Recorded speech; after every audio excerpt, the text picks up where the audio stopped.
4월 5일 성경통독 우리말 성경 사무엘상 25장부터 27장. 사무엘이 죽었습니다. 그러자 온 이스라엘이 모여 그를 위해 애곡하고 라마에 있는 그의 고향에 묻었습니다. 그 후 다윗은 바란 광야로 내려갔습니다. 마온에 어떤 사람이 있었는데 갈멜에 기반을 두고 있는 굉장한 부자였습니다. 그에게는 1000마리의 염소와 3000마리의 양들이 있었는데 마침 갈멜에서 터를 깎고 있었습니다. 그의 이름은 나발이었고 그 아내의 이름은 아비가일이었습니다. 그 여자는 지혜롭고 아름다운 여인이었지만 갈렙 족속인 그 남편은 인색하며 하는 일이 약하기 짝이 없었습니다. 다윗이 광야에 있을 때 나발이 양털을 갖고 있다는 말을 들었습니다. 다윗은 10명의 소년을 보내며 이렇게 일러주었습니다. 갈멜에 있는 나발에게로 올라가서 내 이름으로 인사하고 그에게 당신이 장수하기를 빕니다. 당신과 당신 집안이 평안하기를 빕니다. 또 당신의 모든 소유물도 평안하고 번창하기를 빕니다. 내가 듣기로 양털 깎는 기간이라고 하던데 당신의 양치기들이 우리 쪽에 왔을 때 그들을 함부로 대하지 않았고 갈멜에 있는 동안 그 어떤 것도 없어지지 않았습니다. 당신의 종들에게 물어보면 이야기해 줄 것입니다. 그러니 내 소년들에게 잘해주길 바랍니다. 우리가 이 좋은 날에 왔으니 당신의 종들과 당신의 아들 같은 다윗에게 손에 닿는 대로 챙겨주시기 바랍니다. 라고 말해라. 다윗의 사람들이 도착해 다윗의 이름으로 나발에게 이 모든 말을 그대로 전하고 기다렸습니다. 나발이 다윗의 종들에게 대답했습니다. 다윗이 대체 누구냐? 이새의 아들이 누구냐? 요즘 자기 주인을 버리고 떠나는 종들이 많다는 얘기를 들었다. 내가 왜 내 빵과 물과 양털 깎는 사람들을 위해 잡은 짐승의 고기를 가져다가 출신도 모르는 사람들에게 주겠느냐? 다윗 쪽 사람들이 오던 길로 돌아와 다윗에게 이르러 이 모든 말을 전했습니다. 다윗이 소년들에게 말했습니다. 칼을 차라. 그리하여 그들은 칼을 찼고 다윗도 칼을 찼습니다. 약 400명 정도의 사람들이 다윗과 함께 올라갔고 200명은 짐을 지키며 남아 있었습니다. 나발의 종들 가운데 하나가 나발의 아내 아비가일에게 말했습니다. 다윗이 광야에서 사람들을 보내 우리 주인님께 인사를 전했습니다. 그러나 주인님께서는 그들에게 욕설을 퍼부으셨습니다. 하지만 저희가 들판에 나가 그들과 함께 있는 동안 그 사람들은 저희에게 무척 잘해주어서 저희가 해를 입거나 무엇 하나라도 잃어버리는 일이 없었습니다. 오히려 그들은 저희가 그들 가까이에서 양을 치는 동안 밤낮으로 성벽처럼 저희를 지켜주었습니다. 그러니 어떻게 해야 할지 마님께서 빨리 생각하셔야 합니다. 다윗은 주인님과 온 집안을 치러 올 것입니다. 주인님은 하도 성미가 불같아서 아무도 말을 못 붙입니다. 아비가일은 급히 서둘렀습니다. 그녀는 빵 200덩이, 포도주 2부대, 손질한 양 5마리, 볶은 곡식 5세야, 건포도 100송이, 무화과 200개를 가져다가 나귀에 실었습니다. 그러고는 종들에게 말했습니다. 곧장 가라. 내가 따라가겠다. 그러나 그녀는 자기 남편 나발에게는 말하지 않았습니다. 아비가일이 나귀를 타고 산골짜기로 내려갔는데 마침 그를 향해 내려오던 다윗과 그의 부하들을 만나게 됐습니다. 다윗은 내려오면서 이미 이렇게 다짐했습니다. 내가 그동안 광야에서 그의 재산을 지켜 하나도 잃지 않게 하려고 그렇게도 애를 썼건만 그게 다 소용없는 일이었다. 그는 선을 악으로 갚았다. 내가 만약 아침까지 그에게 속한 모든 남자 가운데 하나라도 살려준다면 하나님께서 다윗에게 심한 벌을 내리고 또 내리셔도 좋다. 아비가일은 다윗을 보고 재빨리 나귀에서 내려와 다윗 앞에서 얼굴을 땅에 대고 절했습니다. 그는 다윗의 발 아래에서 말했습니다.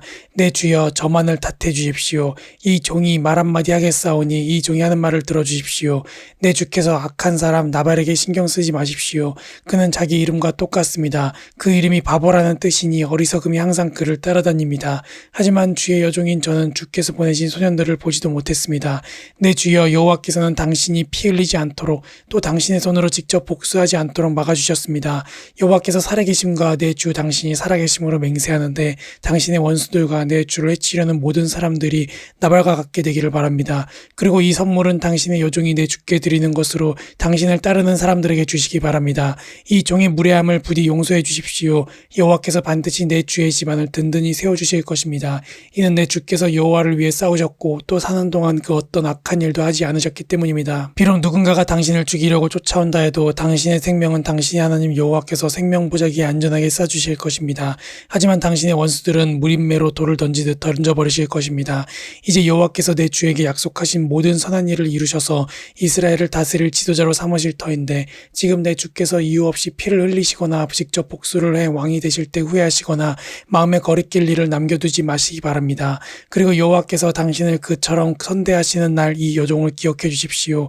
다윗이 아비가일에게 말했습니다. 오늘 당신을 보내 나를 만나게 하신 여호와께서 여호와께 찬양을 드리오. 당신이 오늘 내가 사람을 죽여 내 손으로 직접 복수하는 일을 막아주었으니 당신의 지혜가 복되고 당신에게도 복이 있을 것이요. 당신을 해치지 못하게 하시는 이스라엘의 하나님 여호와의 살아계심을 두고 맹세하는데 당신이 이토록 빨리 나를 만나러 오지 않았더라면 아침쯤에는 분명 나발에게 살아남은 사람이 하나도 없었을 것이요. 그러고 나서 다윗은 아비가일이 자기에게 가져온 것을 모두 받고 말했습니다. 집으로 평안히 가시오. 내가 당신의 말을 충분히 들었으니 당신이 말한 대로 하리다. 아비가일이 집으로 돌아와 보니 나발은 자기 집에서 마치 왕처럼 큰 잔치를 벌이고 있었습니다. 그는 흥에 겨워 취할 대로 취해 있었습니다. 아비가일은 날이 셀 때까지 아무 말도 하지 않고 있다가 아침이 돼 나발이 정신이 들자 지금까지 있었던 모든 일에 대해 말해주었습니다. 그러자 나발은 낙담에 몸이 돌처럼 굳어버렸습니다. 10일 정도가 지난 뒤 여호와께서 나발을 치시자 그는 죽었습니다. 다윗은 나발이 죽었다는 소식을 듣고 말했습니다. 여호와를 찬양하여라. 내가 나발에게 망신당한 것을 여호와께서 톡톡히 갚아주시고 이 종이 악을 행하지 않도록 지켜주셨다. 여호와께서 나발의 악을 그 머리에 돌리신 것이다. 그러고 나서 다윗은 아비가일을 아내로 삼으려고 사람을 보내 청혼했습니다. 그의 부하들이 갈멜로 가서 아비가일에게 말했습니다. 다윗께서 당신을 아내로 삼기 위해 저희를 보내셨습니다. 아비가일은 얼굴을 땅에 대고 저라며 말했습니다. 이 여종은 내 주를 섬기고 내 주의 종들의 발을 씻기겠습니다. 아비가일은 서둘러 나귀를 타고 5 하녀의 시중을 받으며 다윗의 사자들을 따라 다윗에게로 가서 다윗의 아내가 됐습니다. 다윗은 또 이스라엘의 아히노함을 아내로 맞이했으므로 그 둘이 다 그의 아내가 됐습니다. 원래 다윗의 아내는 사울의 딸 미갈이었으나 사울이 감림 출신인 라이스의 아들 발디에게 주어버렸습니다. 10사람들이 기브아에 있는 사울에게 와서 말했습니다. 다윗이 여시몬 맞은편에 있는 하길라산에 숨어있는 것이 분명합니다. 사울은 곧 이스라엘에서 뽑은 3,000명의 군사들을 거느리고 다윗을 찾기 위해 십강야로 내려갔습니다.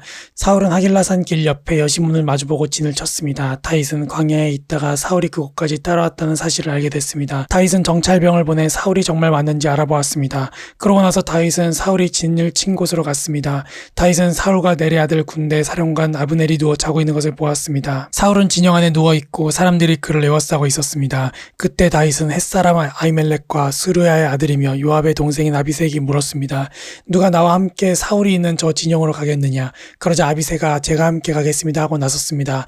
그리하여 다윗과 아비새는 어두운 밤을 틈타 적진으로 들어갔습니다. 사울은 머리맡에 창을 꽂아준 채 진영 안에서 누워 자고 있었고 아브넬과 군사들이 그를 둘러 누워 있었습니다. 아비새가 다윗에게 말했습니다. 오늘 하나님께서 원수를 장군의 손에 넘겨주실 것입니다. 그를 제 창으로 단번에 땅에 꽂게 해주십시오. 2번 칠 필요도 없습니다. 그러자 다윗이 아비새에게 말했습니다. 그를 죽이면 안 된다.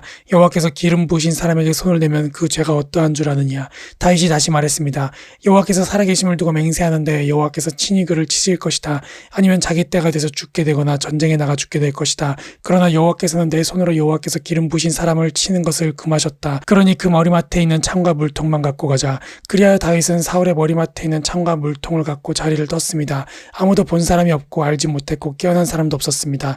여호와께서 그들을 잠들게 하셨기 때문에 그들은 모두 깊은 잠에 빠지게 됐던 것입니다. 그러고 나서 다윗은 건너편으로 가서 멀리 떨어진 산꼭대기에 섰습니다. 사울의 진영과는 거리가 꽤 멀었습니다. 그가 사울의 군대와 넬의 아들 아브넬에게 소리쳤습니다. 아브넬아 내게 대답하여라. 그러자 아브넬이 대답했습니다. 왕에게 소리치는 녀석이 누구냐? 다윗이 아브넬에게 말했습니다. 너는 용사가 아니냐? 이스라엘에 너만한 사람이 또 어디 있느냐? 어떻게 내 주인이 왕을 지키지 못하느냐? 누군가 내 주인이 왕을 죽이러 들어갔었다. 너는 제대로 책임을 다하지 못했다. 여호와께서 살아계심을 두고 맹세하는데 너와 내 군사들은 죽어 마땅하다. 내가 여호와께서 기름 부으신 내 주를 지키지 못했으니 말이다. 자, 왕의 머리맡에 있던 창과 물통이 어디 있는지 똑똑히 보아라. 사울이 다윗의 목소리임을 알아듣고 말했습니다. 내 아들 다윗아, 내 목소리가 아니냐? 다윗이 대답했습니다. 그렇습니다. 내 주 왕이시여. 그리고 이어 말했습니다. 왕께서는 왜 종을 잡으러 다니십니까? 내가 무엇을 잘못했기에 내 손으로 저지른 죄악이 무엇이기에 그러시는 겁니까? 이제 내 주 왕께서는 종의 말을 들어주십시오. 만약 왕더러 나를 치라고 하신 분이 여호와이시라면 기꺼이 그분의 제물이 되겠습니다. 그러나 사람이 그렇게 했다면 그들은 여호와 앞에서 저주를 받을 것입니다. 그들은 내게 가서 다른 신들을 섬겨라 하고 말하며 나를 내쫓고는 나를 여호와의 기업 안에 있지 못하게 하고 있습니다. 그러니 여호와 앞에서 멀리 떨어진 이 이방 땅에서 내 피를 흘리지 않게 해주십시오. 이는 왕께서 마치 사냥꾼이 산에서 메추라기를 사냥하는 것처럼 벼룩 한 마리를 찾으러 나오신 것과 다르지 않습니다. 그러자 사울이 말했습니다. 내가 잘못했다. 내 아들 다윗아, 돌아가자. 내가 오늘 내 목숨을 귀하게 여겼으니 내가 다시는 너를 해치지 않겠다. 내가 정말 어리석었구나. 내 잘못이 너무 크다. 다윗이 대답했습니다. 여기 왕의 창이 있습니다. 소년 하나를 보내어 가져가십시오. 여호와께서는 이롭고 신실한 사람에게 상을 주십니다. 여호와께서 오늘 당신을 내 손에 넘겨주셨지만 나는 여호와께서 기름 부으신 왕에게 손을 대지 주지 않았습니다. 오늘 내가 왕의 목숨을 소중히 여긴 것처럼 여호와께서도 내 목숨도 소중히 여겨 나를 모든 고난에서 구해주실 것입니다. 그러자 사울이 다윗에게 말했습니다. 내 아들 다윗아, 내게 복이 있기를 바란다. 내가 큰 일을 할 것이고 반드시 승리할 것이다. 그러고 나서 다윗은 자기 길을 갔고 사울도 자기 국으로 돌아갔습니다. 다윗은 속으로 생각했습니다. 이러다가 머지않아 나는 사울의 손에 죽게 될 것이다. 내가 할 수 있는 최선의 방법은 블레셋 사람들의 땅으로 도망치는 것이다. 그러면 사울이 이스라엘 안에서 나를 찾기를 그만둘 것이고 그렇게 되면 나는 그의 손에서 해방될 것이다. 그리하여 다윗과 600명의 군사들은 길을 떠나 가드왕 마옥의 아들 아기스에게로 갔습니다. 다윗과 그의 용사들은 저마다 자기 가족을 거느리고 가드에서 아기스와 함께 머물렀습니다. 다윗에게는 두 아내가 있었는데 이스라엘의 아히노암과 나발의 아내였던 갈멜 여자 아비가일입니다. 사울은 다윗이 가드로 도망쳤다는 이야기를 듣고 더 이상 그를 쫓지 않았습니다. 그때 다윗이 아기스에게서 말했습니다. 나를 좋게 본다면 지방의 한 성읍 가운데 한 곳을 내게 주어 거기 살게 해주십시오. 종이 어떻게 당신과 함께 왕의 성에서 살겠습니까? 그러자 아기스는 그날로 다윗에게 시글락을 주었습니다. 그때부터 오늘날까지 시글락은 유다 왕들에게 속하게 됐습니다. 다윗은 1년 4개월간 블레셋 영토에서 살았습니다. 그때 다윗은 군사들과 함께 그술 사람들과 기르스 사람들과 아말렉 사람들을 습격했습니다. 그들은 옛날부터 술과 이집트 땅에 걸쳐 살고 있었습니다. 다윗은 그 땅을 공격해 남녀를 가리지 않고 한 사람도 살려두지 않았습니다. 그러나 그곳에 있는 양과 소와 나귀와 낙타와 옷가지들은 챙겨두었습니다. 그러고 나서 아기스에게로 돌아가면 아기스는 오늘은 어디를 습격했느냐 하고 물었고 다윗은 남부 유다와 남부 여라무엘 그리고 겐 사람들의 남부입니다 하고 대답했습니다. 다윗이 남자나 여자를 살려서 가드로 데려가지 않고 모두 죽인 것은 저들이 우리에 대해 다윗이 사실은 이렇게 했다고 보고할지 모른다라는 생각이 들었기 때문이었습니다. 그는 블레셋 영토에서 사는 동안 이런 식으로 행동했습니다. 아기스는 다윗의 신뢰에 속으로 그가 자기 민족 이스라엘에게 미움을 샀으니 이제 영원히 내 종이 될 것이다 라고 생각했습니다. 아멘.